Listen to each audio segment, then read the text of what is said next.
One power, one power, one power, one power, one power, one power. There's one power invisible, yet we see it everywhere in everything. There's one power indescribable, yet we speak of it in every word we say. Mysterious until you know the truth, as simple as the love inside of you. Call it God, call it Spirit, call it Jesus, call it Lord, call it Buddha, Baha'u'llah, Hashem, or heaven's door. It's Muhammad, it's your mind, it's your soul, or it's your sign. It's the universe, it's music, Mother Earth, or Father Time. But whatever name you give it, it's all one power, can't you see? Whatever name you give it, it's the very air we breathe. Oh, it's the power of the love in you and me. One power, one power, one power. There's one power, one power, one power.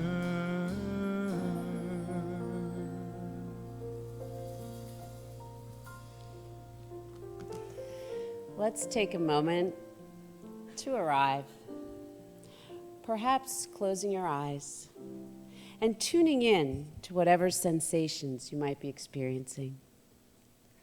Take a breath and just be curious about the air as it enters your nose.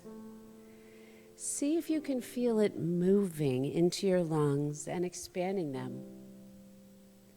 As you exhale, notice the air leaving your lungs and then moving out through your nose or mouth. As you breathe in again, simply notice whatever you do. Perhaps it's the air on your skin, the softness of your shirt, the support of your chair. Whatever you notice, just give it your full attention for just one breath. On your next breath, be aware of all the activity in your body that is keeping you alive. As you feel that life force within you, perhaps give a nod of gratitude to your body, to every cell, every organ and system that give you life. While you notice the miracle of life within you and give thanks for that symphony that occurs without any intervention from your conscious mind, remind yourself that your very being is made of the cosmos and that we do all share the same cosmic content. As you take your next breath, let Joni Mitchell's words move through you. We are stardust, we are golden, and we've got to get ourselves back to the garden. And so it is. It's the moment of creation. It's an everlasting peace. It's the freedom of forgiveness. It's the sweetness of release. It's the joy of inspiration. It's the sunlight on your face. It's the birthright of all nations. It's the boundlessness of space. It's the beauty of a baby, the serenity of sleep. It's the anger we abandon for its love that's most deep. It's one power. It's one power. It's the power of the love that lives in you and me. It's the power of the love in you and me. One power, one power.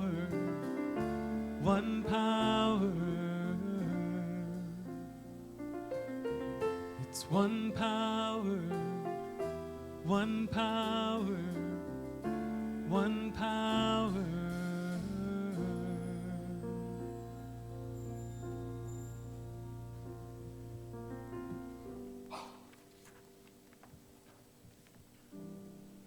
I can walk down streets in new cities, or be in a stadium waiting for the concert to begin, and I see your face, and I feel I know you, and you, and you, and you. Do I know you? I must. We are one. After all, I know you. I imagine we've talked when antique carpets were new, raised stallions and children built teepees together. You taught me how to breathe on bicycles. I sold you my wares in the city square. You spoke to me of prayer. And milky ways we rode together. And so now I ache, alone, in a crowd of strangers who forgot that we know who we are. But I rest in the refuge that at the very least we are here, side by side. I am a child of the living God, made in the image of perfect love. All that I am, all I've been given to you, my God, I surrender. I surrender. I am a child of the living God, made in the image of perfect love. All that I am, all I've been given to you, my God, I surrender. I surrender. Good morning. So just a couple quick announcements. On Sunday, October 13th, we are having a youth and all families open house. And we are going to have a bouncy house and lots of games and prizes. So mark your calendars. It's going to be super fun for all ages. And today is Rabbi Ted Sunday in Youth and Family, so we're really excited about that. So he's going to be doing a workshop with our teens downstairs, and I'm just super excited. Let's help me with the blessing. Thank you for being our family. Thank you for being our friend. Thank you for blessing and teaching us. God bless you. Amen. All that I am, all I've been given, to you, my God, I surrender. Thank you, Stacy, and everyone who helps out with the awesome kids, some of whom I know well. And I still love them. Good morning, good, beautiful September morning in the Pacific Northwest. Yeah, it's lovely. We love it. Good morning also to everyone joining us from all over the world, I see. Every Sunday we come together. We remind ourselves that in this place, in this Unity Church, we do welcome everyone. We care not about your age, your gender, your orientation, or even if you ordered a pumpkin spice latte on the way to church, I won't judge. We welcome you regardless of who you slept with last night, what you decided to wear today, or if your Rottweilers share your bed. We love you for you because Here at Unity in Lynnwood, we recognize that we are all one. So whether you believe in the biblical creation story or the Big Bang, or gasp, both, it's possible, you can still arrive at the conclusion that Gay Hendricks did in his book, Conscious Living. The power of a relationship is caused by something simple but profound. When you reach out to touch another person, you are touching the whole universe. Although we may think of ourselves as individual parts, we are always in relationship to the wholeness of ourselves, others, and the world around us. In relationships with other people, we must embrace the wholeness not only of them, but of ourselves. Try as I might to be a dystopian, misanthropic, introverted troll, seriously, my spiritual self knows that relationships is who we are and what we do. The whole universe is actually the sum total of our relationships with one another.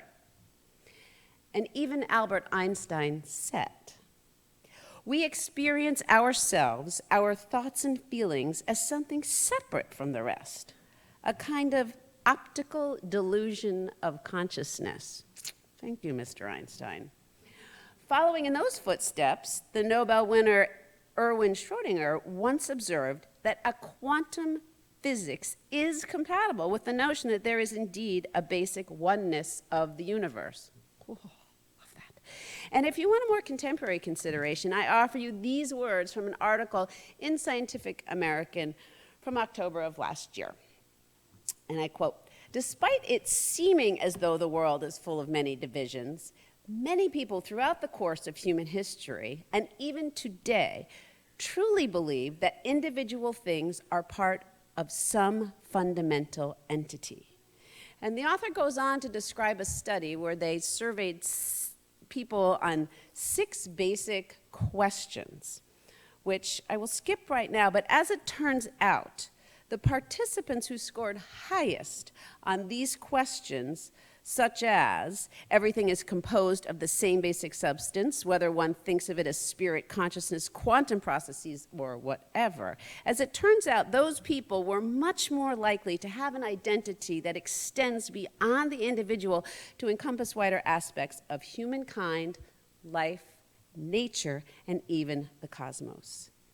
The author does caution, however, only having compassion for those who are in your in-group and vilifying or even becoming violent toward those who you perceive as the out-group is not only antithetical to world peace more broadly, but is also counterproductive to political progress that advances the greater good of all humans on this planet.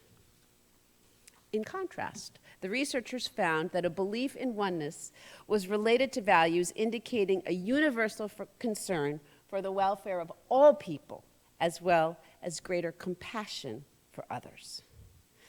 I don't know about you, but that sounds like a pretty good gang and sounds a lot like all of you. So, welcome to Oneness here at Unity in Lynnwood. One of the tools that we use in Unity to help ourselves feel this oneness is prayer. Now, I'm not sure about all y'all, but sometimes I find myself turning to prayer just when the going gets rough, dear God, blah, blah, blah, when I need it. But imagine how much more effective that could be if we actually practiced it along the way. And then when we find ourselves faced with a challenge, well, we've got the skills a little more flexible and available to us.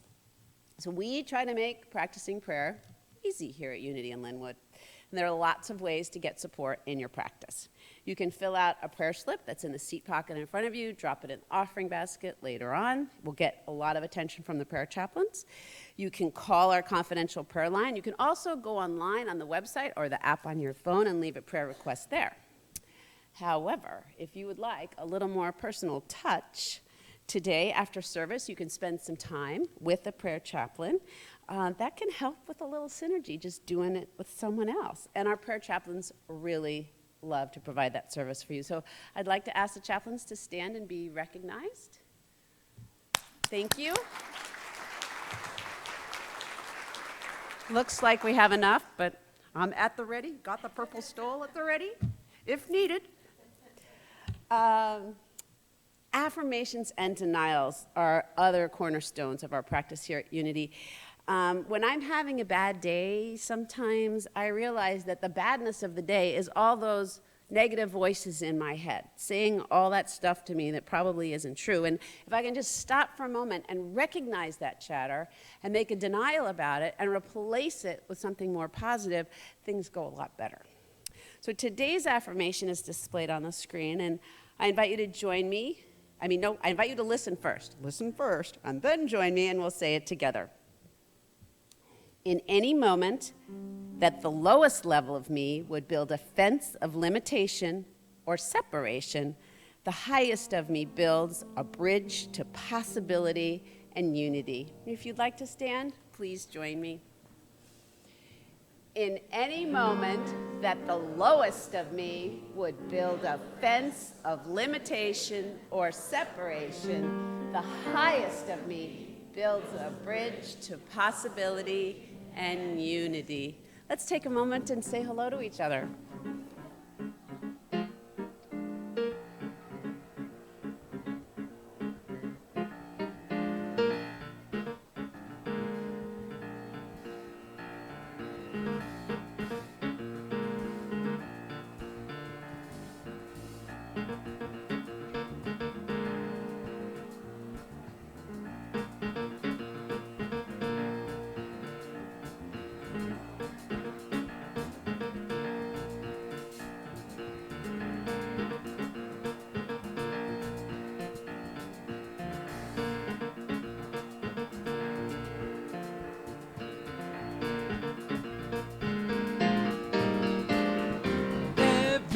Everybody, get up on your feet. See the light in everybody you meet. Everybody, get up on your feet. See the light in everybody you meet. Let us be reminded of who we've come to be. We are love, we are one big family. Hey, hey, yeah, yeah. Hey, hey, hey, yeah, yeah. Everybody, get up on your feet. See the light in everybody you meet. Everybody, get up on your feet. See the light in everybody you meet. Let us be reminded of who we've come to be. We are love, we are one big family. Hey, hey, yeah, yeah. Hey, hey, hey, yeah, yeah.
can't nothing bring me down, baby.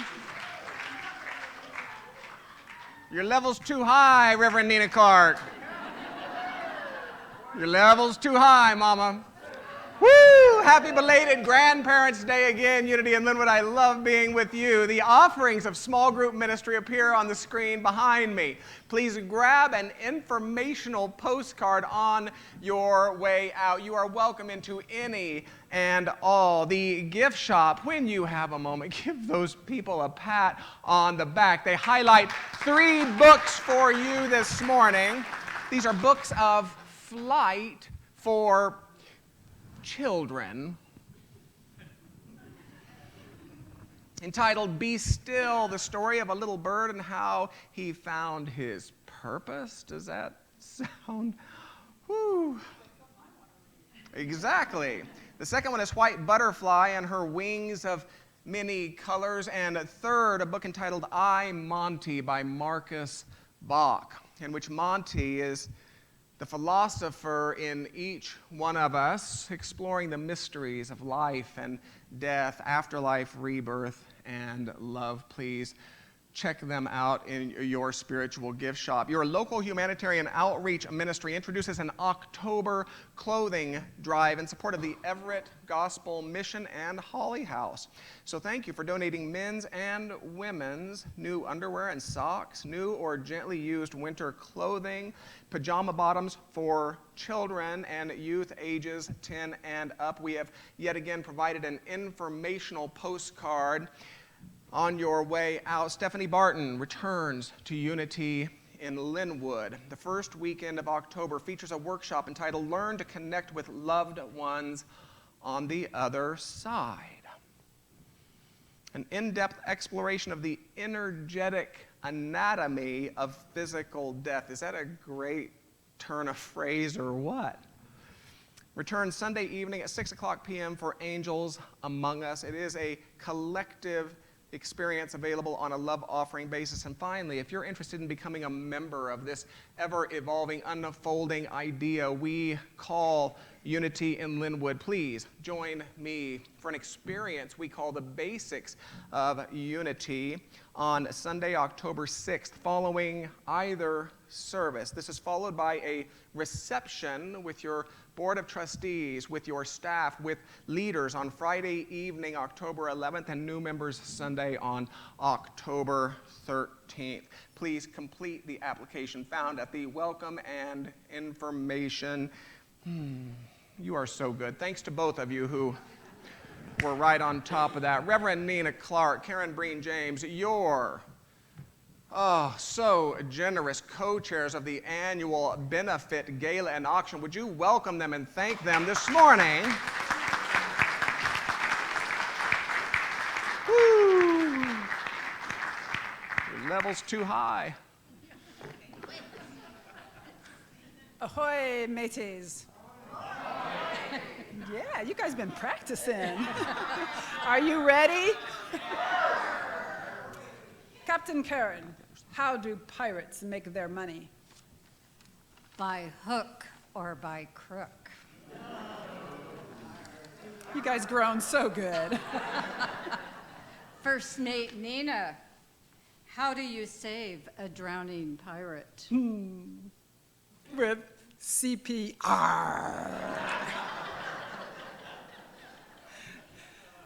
Captain Karen, I'm not sure I get this gala thing. Will there be treasure there? Food? Grog? Picture this, First Mate. The beginning of the evening will be the silent auction. There'll be treasure galore and grog and pirates passing food. When all the treasure has been claimed, the live auction will start. More treasure will be auctioned off, including the pirate chest filled with booty, more grog, and a table spread with food like you've never seen before. And once the treasure has been claimed, there'll be music and dancing and high spirits. Oh, sounds good. I can see it now. An evening of treasure and gluttony. But Captain Karen, how can these buccaneers, honest folk, support this gala to ensure that it's the best that it's ever been? For starters, they can donate items to be auctioned off at either the silent auction or the live auction. And if they're having trouble figuring out what, we are looking for some specific items. Come and see us at the captain's table at the back of the sanctuary after service. And you can pick an item that we need or come up with your own idea. We also need more booty for this pirate's treasure chest, which we will auction off during the live auction. It is already filling with treasure. We want to see it filled with lots of loot. This is what I can do with it now. This is what I want to do with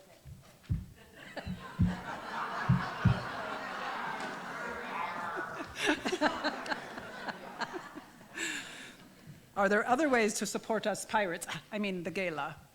Why, yes, there are. We have one more $5,000 scholarship left available.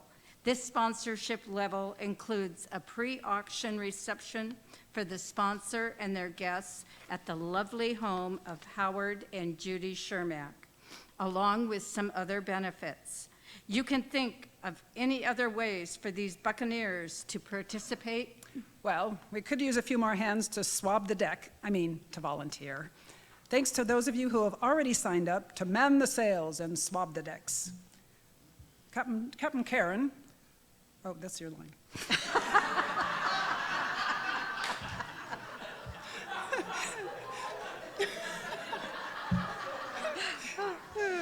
Who are this year's sponsors, First Mate Nina? I'm so glad you asked, Captain. This year's auction is made possible by our generous sponsors, Howard and Judy Shermack, Mill Creek Family Services, and UIL's Board of Trustees.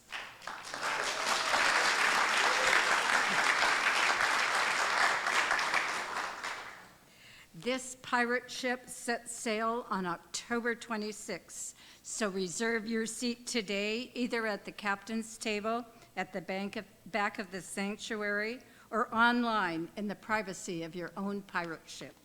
And you can brush up on your pirate lingo on Thursday, September 19th, because that day is National Talk Like a Pirate Day. So let's hear you now practice. Say "arr" with me. Arr. Oh, well done, well done.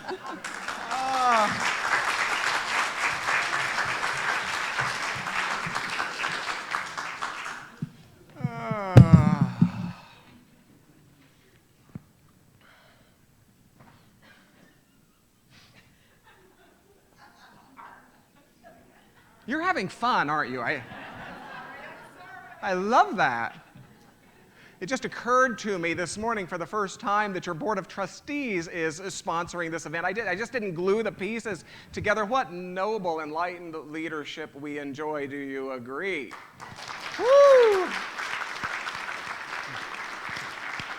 1 week from tomorrow evening, I will be in Eugene, Oregon, where I'm deeply, deeply honored to keynote the beginning of the Northwest Region of Unity Churches Conference. And the topic is the cultural and philosophical fertility of unity for interfaith work. Now repeat that back to me. It's the, no. Woo!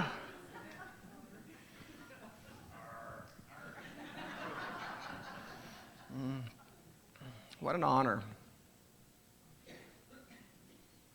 It's a 60-minute keynote address. Now, I've never spoken for 60 minutes before, although there are probably times that it has felt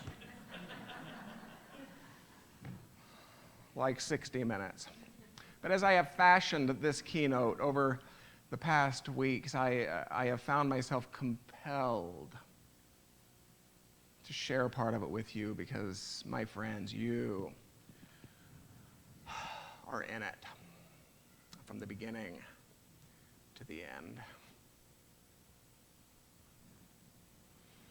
We might say that this individual is a notable, one with impressive credentials, one with significant authority, one with notable accolades and so forth. Now, maybe this individual is a man, maybe this individual is a woman. Suffice it to say that this individual is a notable, and that's all the information you will get out of me this morning. Are we good with each other?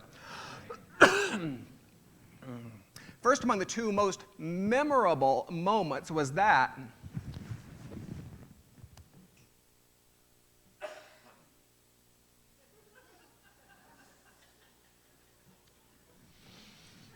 in which he or she, and maybe we can just agree for our purposes this morning to use the pronoun they. First among the two most memorable moments was that in which they said, you know, Lynnwood isn't a unity church. Lynnwood is an interfaith church. Now, there was a small part of me that was somewhat honored by this comment. From a notable, not by the accusation that Lynnwood isn't a unity church, but by the acknowledgement that Lynnwood is diverse. After all, I quite cherish the fact that Lynnwood is a community claimed by Catholics and Jews and Buddhists and religious scientists and lifelong unity students and others from no faith tradition whatsoever, considering and contemplating truth together in great love.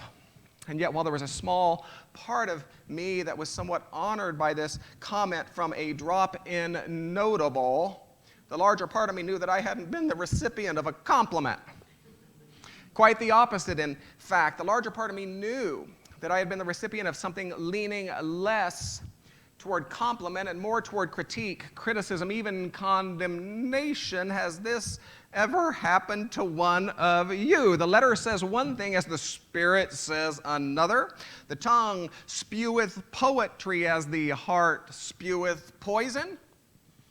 In my line of work, it might take the form of something akin to, well, I've never heard a lesson quite like that, Reverend.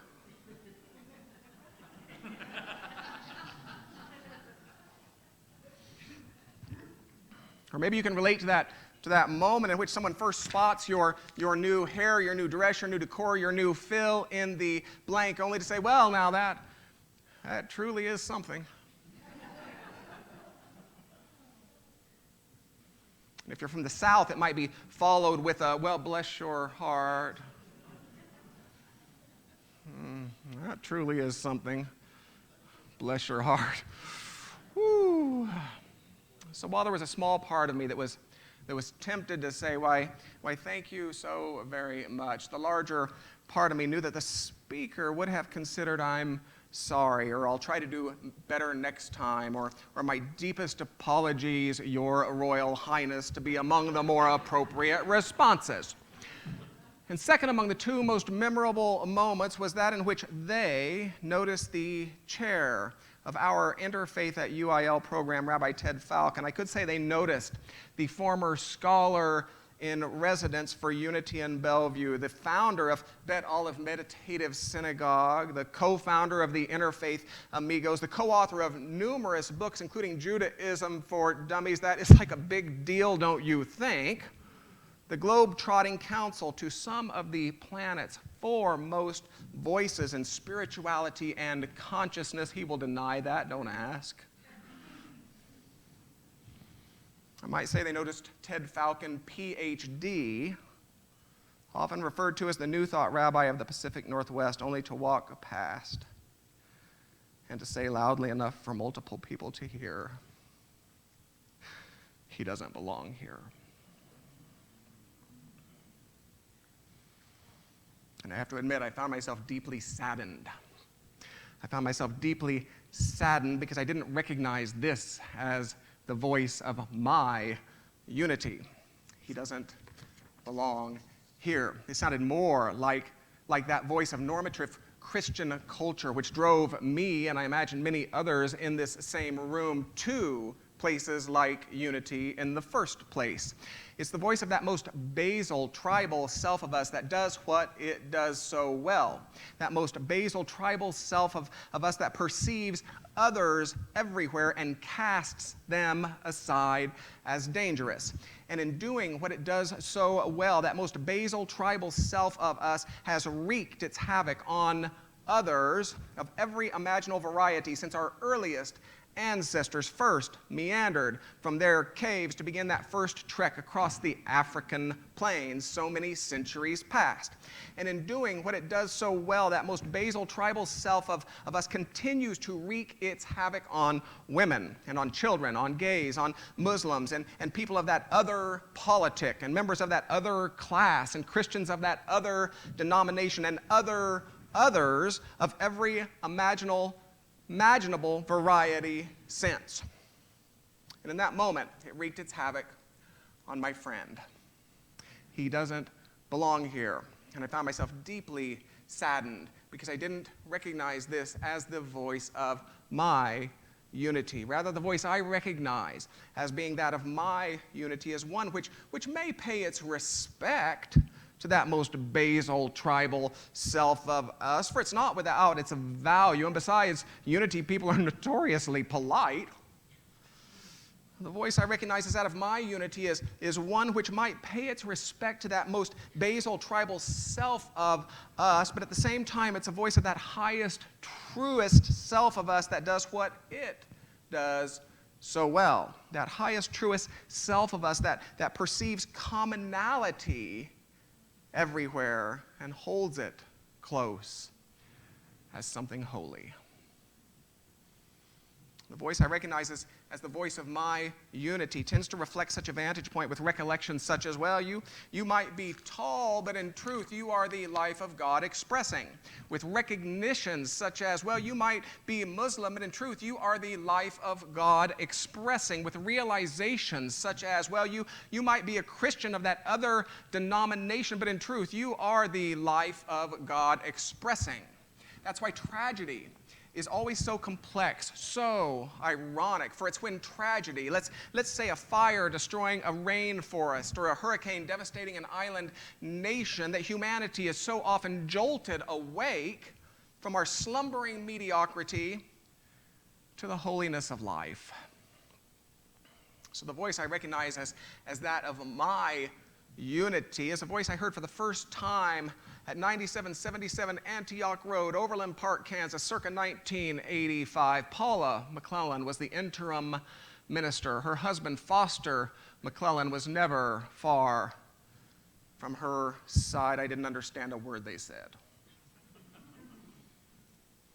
And yet that voice spoke in every warm embrace, and that voice spoke in every generous invitation, and that voice spoke in every intentional inclusion. That same voice spoke quite explicitly through Reverend Mary Omwake.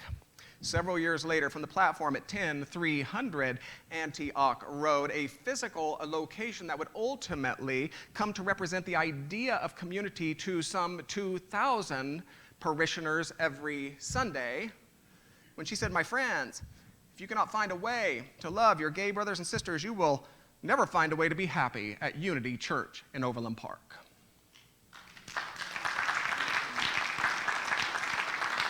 The voice I recognize as being the voice of my unity, you see, is one that said in countless languages, well, you might be gay, but in truth, you are the life of God expressing. And that is the point of this introduction. For you see, normative Christian culture all too often thrives on the most basal tribal self of us, waving others out with its endless iterations of he doesn't belong here.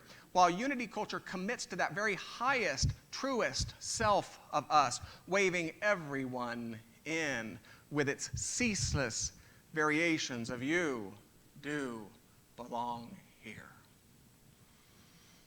And this culture of inclusion, it's not something new. I'm not making it up. It's existed since the earliest days of Unity co-founders Papa Charlie and Mama Myrtle. And do you really think those nicknames rose from a culture of exclusivism and elitism? By the way, of course not. When Unity was incorporated in 1903, it was incorporated not as a church, but as a society for scientific and educational purposes, the study and demonstration of universal law.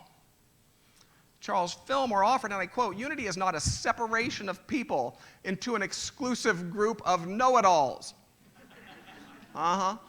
Unity is the truth that is taught in all religions, simplified and systematized so that anyone can understand it and apply it. He went on to say, we have borrowed from the best of all religions. That's why we are called unity. He went on to say, students of unity do not find it necessary to sever their church affiliations. Does that sound like the voice of exclusion and elitism to you? From other notable unity writers, teachers, ministers, thinkers, we find, and I quote, unity is not a program for uniting religious organizations into one ecclesiastical body, but a teaching movement seeking to lead all people, regardless of organizational barriers or theological differences, to a new sense of spiritual unity with God and with each other.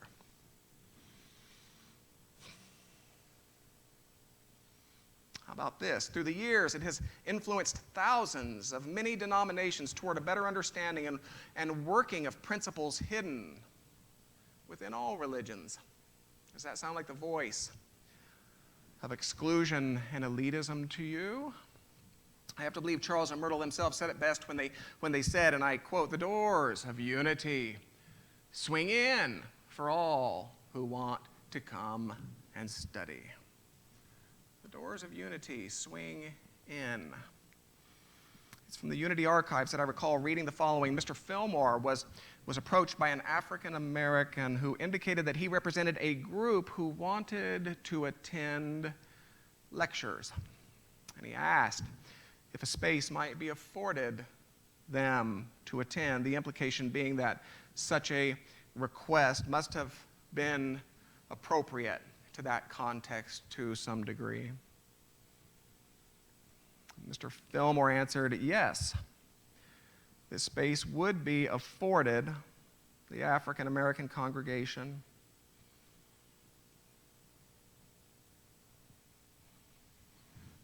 And then he pointed and he asked if the front row would meet their needs.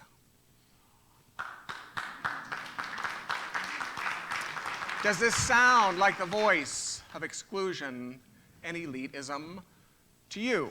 So I get it that unity is a teaching of awakening, and no one in this room needs me to tell you that. I get it that unity is a teaching of awakening that espouses such ancient concepts as the oneness of existence, the divinity of life, the creativity of mind, the infinity of thought, the supremacy of consciousness, the sufficiency of God, the eternality of soul, and so much more. A teaching of awakening which some in this very room might credit with their very lives. I get it that unity is a teaching of awakening, and yet what I hope you can entertain this morning is that a culture of inclusion doesn't diminish a teaching of awakening, it demonstrates it. What I hope you can entertain this morning is that a culture of inclusion and a teaching of awakening are not mutually exclusive pursuits, but fond bedfellows, an inclusion that gives rise to a teaching, and a teaching that gives rise to an inclusion. And this is why I can start a sentence by saying, oh, you know, the moment I walked through the doors, and you can finish it by saying, I just knew I had come home. It's the reason I can start a sentence by saying, you know, for the first 6 months I didn't understand a word he said. And you can finish it by saying, but I just basked in the love. It was this past year that our Interfaith at UIL program welcomed the Islamic Centers of Puget Sound to host their month of Ramadan activities at our center during the construction of their new facility. The first telephone call was really quite impactful. They led the conversation by saying, we are a community who has lost its rental space, and we'll disclose from the beginning that we're Muslim. And when I say it was impactful, the impact began with their undisguised surprise when when a staff member said, well, we're glad you called. Now, how can our community support your community? And UIL folk were invited to attend any and all of the Ramadan activities. It was during an iftar, which is a breaking of the fast after sundown. It was during an iftar that I was struck with an awakening. It was powerful. It reminded me of becoming a vegetarian, you see. There was never a decision. There was not a moment of choice. There was no conscious change on my part. I awoke a vegetarian. Strange, right? True. I explained this to others as something of a rising from consciousness, that there was a new awareness in me that quite simply no longer included meat. I didn't become a vegetarian so much as it might be said that vegetarianism became me. It was like that. For you see, in that moment, among men and women representing some 50 nationalities segregated around the floor of this sanctuary, I was struck with an awakening. I stand somewhat naked before you this morning, in a sense, in admitting that something within me had, to that point, subtly believed that the many people who attended our interfaith gatherings would eventually come to understand my brand of truth, or even to embrace it. They would come to get me. They would come to get us. I stand somewhat naked before you this morning, in a sense, in admitting that something within me had subtly believed that they would change. But it all shifted in the blink of an eye, as the saying goes. It all shifted. For I looked around at that room, and I saw people sharing their stories, and I saw people deeply listening to those stories. I saw people asking questions. I saw people hugging. I saw people seeing each other. And I saw people crying. I saw people exchanging information. I saw people making plans. And there was laughter. Oh, there was such laughter. There was a beauty in that room that was, for lack of a better word, divine. And the belief that I might somehow get them to become something they weren't vanished. And it was the next day or so that I met with Rabbi Ted and suggested that the purpose of the Interfaith at UIL program might be quite simply to foster curiosity and friendship among people. As he's said so many times, it's to rehumanize each other, that deeper conversations might have an appropriate foundation from which to rise. And I don't think I'm unique in this admission, really. I'm not the only one for whom interfaith work has been little more than a thinly veiled attempt at conversion. Little more than a sophisticated and manipulative reframing of the same old strategies, of the same old paradigms. For there seems to be something in the unexamined psyche of humanity. See if you can relate. There seems to be something in the unexamined human psyche that believes homogeny and agreement are the paths to peace. If I can just get them to see the truth, is its battle cry. One of a series of essays I published in 2006 included the following, and I quote, "A human left to the dictates of egoic self needs to believe that it's on the right team." So this same human left to the dictates of its egoic self needs to believe that someone else is on the wrong team. And our religions are an all too common battleground from which this myth continues to wreak its havoc. There are many spiritual paths, and God can be discovered on all of them. And when we fully understand this, we grow wary of the church, which has found the way. And we grow wary of the church, which has found the answers. We grow wary of the church, which is the right team. In fact, when we fully understand this, we realize that the right team really doesn't exist at all. When we fully understand this, we come to realize that the right team is simply another myth of that egoic self, another destructive product of spiritual ignorance. So there seems to be something in the unexamined human psyche that believes if we can navigate the lowlands of homogeny and agreement to success. In other words, if we can get enough people to see as we see, to believe as we believe, to live as we live, we will eventually make it to the highlands of human decency. But I'm here to suggest that it doesn't work that way. I'm here to suggest that the highlands of human decency aren't the ends, they are the means. Human decency is not where we end, it's where we start.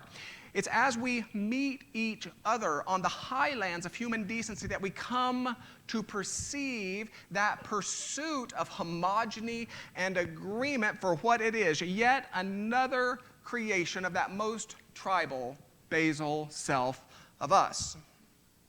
Unity co-founders Charles and Myrtle Fillmore attended the Parliament of the World's Religions in Chicago in 1893. It was there that they attended lectures by Swami Vivekananda, who closed the entire Parliament with a similar message. And I quote, he said, "My thanks to those noble souls whose large hearts and love of truth first dreamed this wonderful dream and then realized it. My thanks to the shower of sentiments that has overflowed this platform.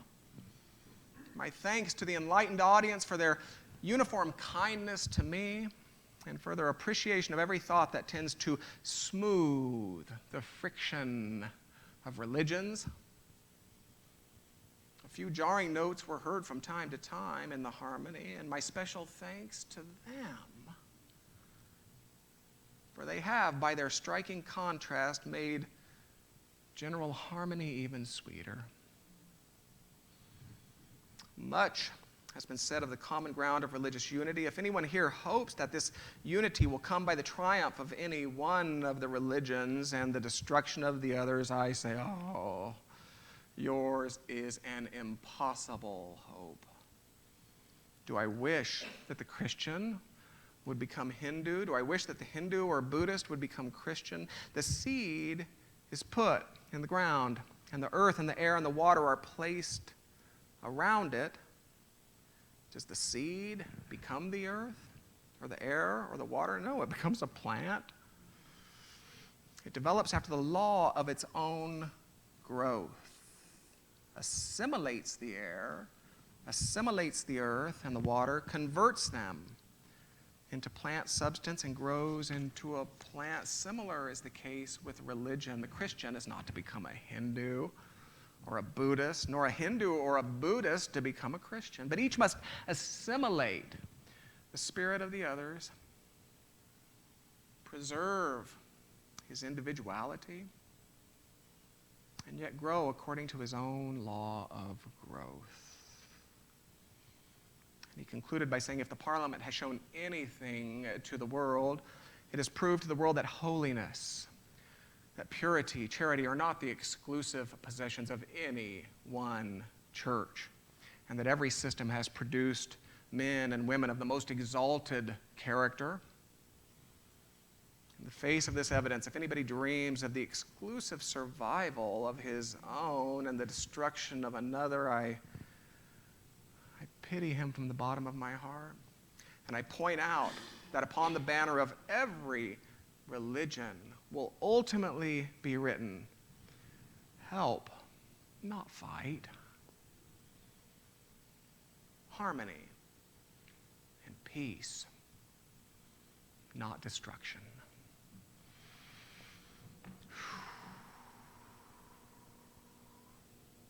So let's close those outer eyes of us that would speak to us, that would tell us a partial tale of separation and limitation. And let us reorient our spiritual eyes to all that we know a God to be. Let's reorient our spiritual eyes to that boundless, universal unity from which each of us springs.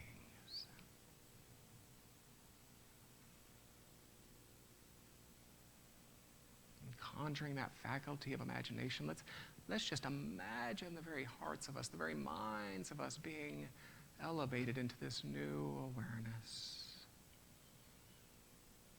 And in so doing, allowing those habits of separation, habits of limitation, habits of partiality, habits of incarnation, allowing those just to fall away for a short time.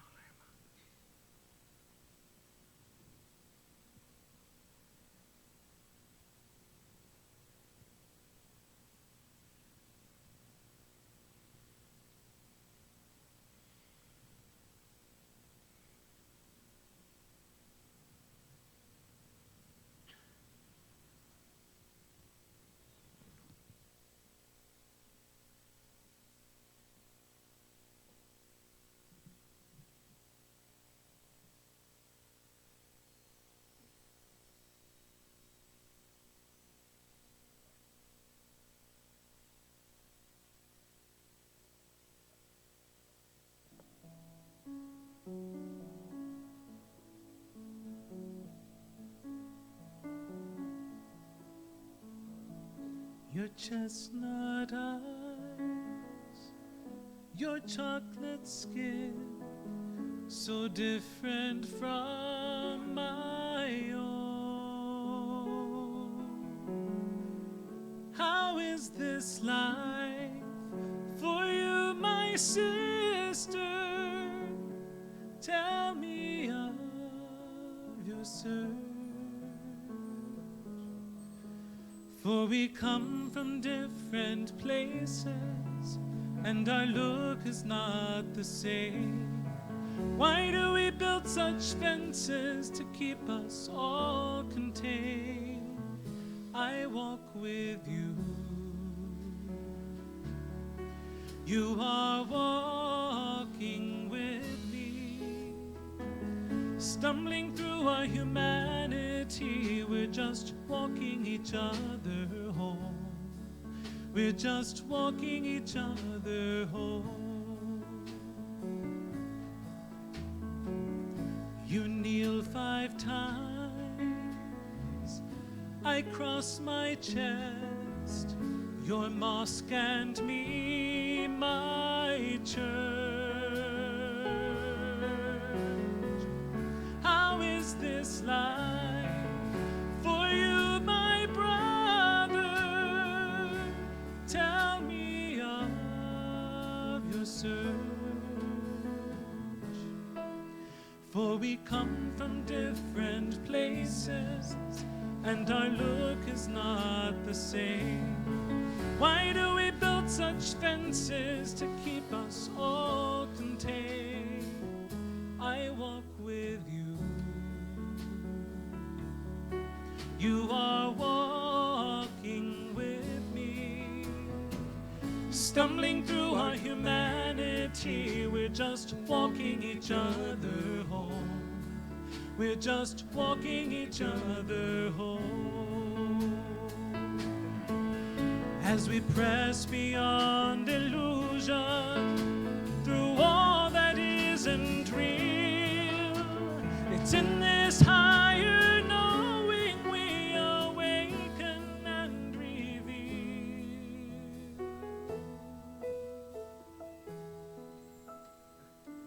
And how you love is yours to have, and mine is mine for me.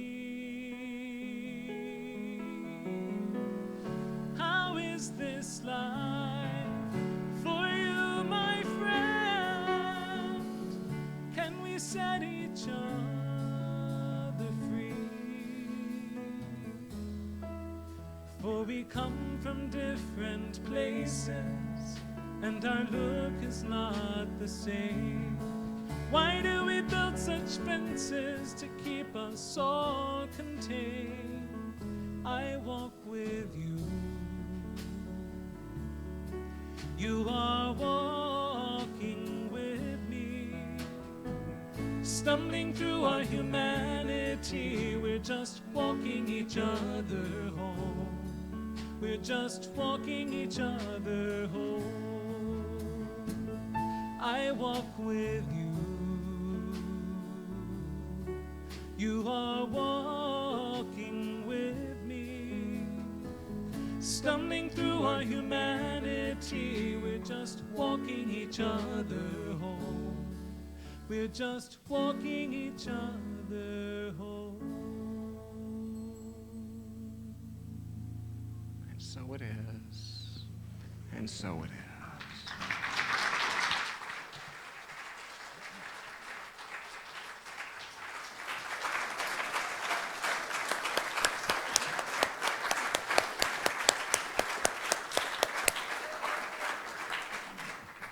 And I happen to know that if, like me, you can't get enough of that song, you can buy the CD in the gift shop. And I hope we get an opportunity to hear part 2 of that. Just saying, Dr. Richard. Yeah. So now is the time that we'd like to give you the opportunity to give back to this rich and generous community. And since it's already the 3rd Sunday of the month, I don't know how that happened, we do like to take this particular opportunity to remind you about standardizing your giving. So if you find consistent value, to standardize your giving gives our Board of Trustees a way to plan for all the programs that we do throughout the year. So if you would like to look into that, you can pick up a form from the information rack as you exit the sanctuary. And as you prepare your offerings for today, I would like to invite you to join me in reading this affirmation about giving. I give freely and fearlessly, fulfilling the law of giving and receiving. And so it is. Blessed always, blessed always, for the arms of God surround us. Let our joy be so triumphant that we rest in God and say,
say amen.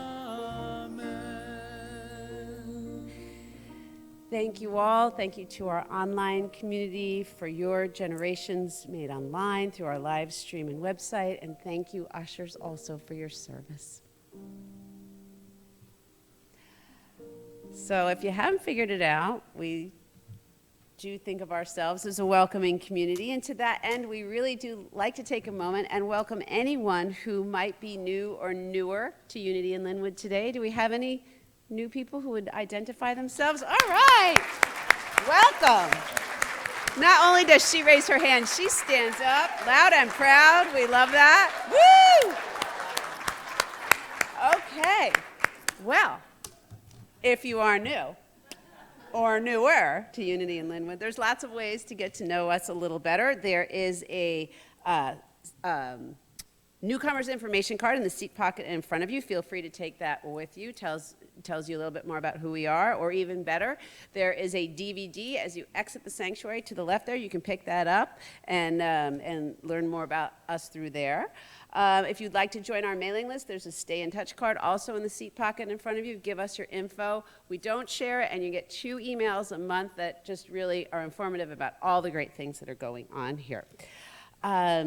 Finally, we also invite you to visit us in Friendship Hall and to see, I think, Elaine at the Let's Connect table, and also visit the gift shop, pick up a copy of the complimentary copy of the Daily Word. So lots of ways to get to know us better. We are glad you're here. Some announcements. As always, for details and registration, please visit the Welcome and Information Station. Our beloved Judy Munn's Celebration of Life service will be this Saturday, September 21st at 4:00 p.m. with a light reception to follow. Today's flowers are dedicated by Michael Smith in honor of Colleen White's birthday. Happy birthday, Colleen. We love birthdays. If you would like to make a flower dedication, you may do so by registering at the gift shop for a suggested love offering of $10. And think of all the pleasure that brings to the recipient. Registration for Rabbi Ted's High Holy Days is open with musicians Stephen Merritt, Marcy Howard, Sherry Rossner, and Steve Mason. Please grab a postcard or register by visiting the Welcome and Information Station or rabbitedfalcom.com. Join Brian and Pam Gillum on September 23rd at 7 p.m. for a time of drumming with the natural rhythms of nature and the seasons. Through this ancient form of expression, rebalance your energies of light and darkness at the time of the equinox. Experience the scientifically proven effects of an enhanced immune system, deepened community connection, and lifted mood. What's not to love? No previous experience necessary. Join Cheryl Jones. Oh, she is here again. All right. Cheryl needs help. Saturday, September 28th, for the fun. Emphasis on fun, right, Cheryl? Absolutely. Okay, for sprucing up the grounds, making this lovely place even more beautiful. Please bring gloves and garden tools beginning at 9 o'clock. Lunch will be provided. Unity in Lynnwood's Health and Wellness Ministry invites you to Secret Ingredients on Saturday, September 28th at 6:30 p.m. This documentary reveals how and why it matters to eat organic. Find out a few basics to help you avoid trouble and add vitality and well-being to your life. Healthy and delicious refreshments will be served, as well as easy tips for making better food choices. And finally, please welcome Mariah Fallon to the platform for an invitation.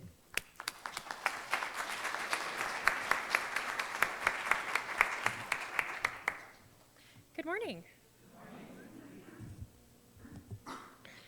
My name is Mariah Fallon, and I am one of your Unity in Lynnwood board members. Like the other board members, I wanted to share a little bit about how I ended up here and what board service has meant to me. To start, funny story, the first time I stepped through those doors, Reverend Thomas announced that she was going to be stepping down, so I thought, okay, I'll come back later. The second time I stepped through those doors, Reverend Domwake was announcing that she missed the sun and she was going to be stepping down. So I was like, okay, we'll try this again later. But the third time I came to Unity, like many of you said, everything clicked and it just felt like home. Third time's the charm. I loved the community and sense of family that existed and wanted to find more ways to get involved. In 2014, I was nominated to join the board, and I don't remember all of the questions. It was like 6 years ago.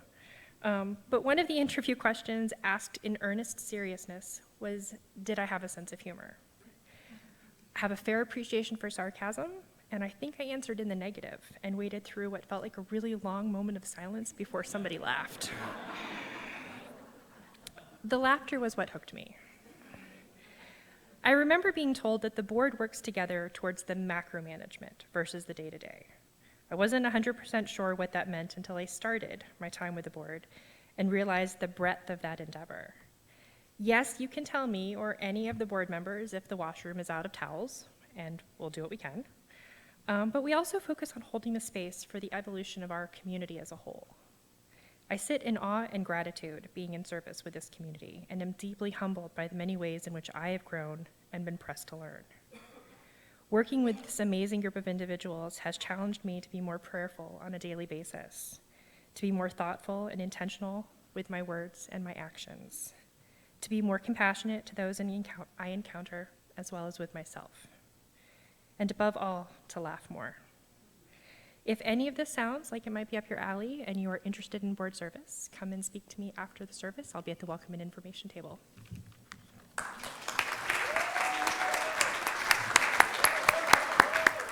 Thank you very much, Mariah. All good things happening at Unity in Lynnwood can be found on your printed program by visiting our Facebook page, on our app, or the calendar page of our website, unityinlynnwood.org. Thank you for giving me the opportunity to work through that. I have to tell you, I was a mess at 9 o'clock. I was a mess at 9 o'clock. No, I mean, I was. Oh, you didn't notice. Thank you. Well, I'll try to be more dramatic in future weeks.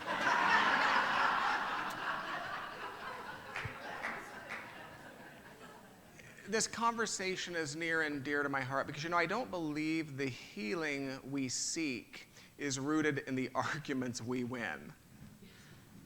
The Facebook argument you're having, you're not going to win it. It's not going to happen. The healing we seek will rise from our capacity to love those we're arguing with. So when I look at this community, I delight and celebrate that I see a room full of people who do not think exactly the way I think and who do not agree with everything I say. I delight in that. I want you to know that. Because the richness of that is our capacity to love each other, not to agree. And what I see when I look around this room is, you can try it for yourself. You people love each other real good.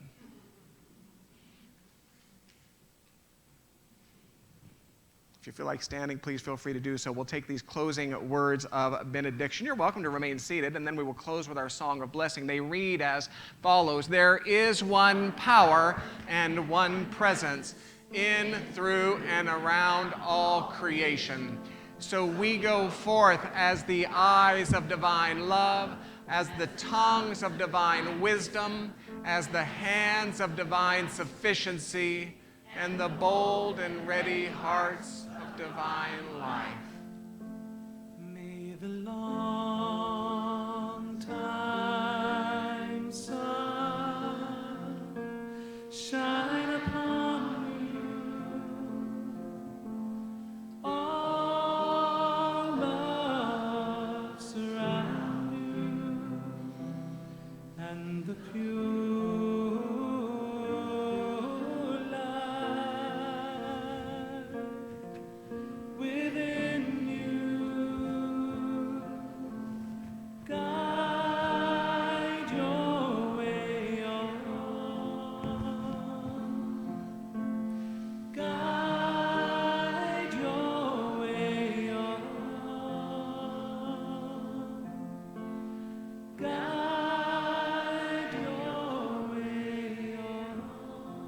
comfortable doing so, find the eyes of another person who is longing to hear you say, you do belong. Try it with me. You do belong. And another one, you do belong. And another one, you do belong.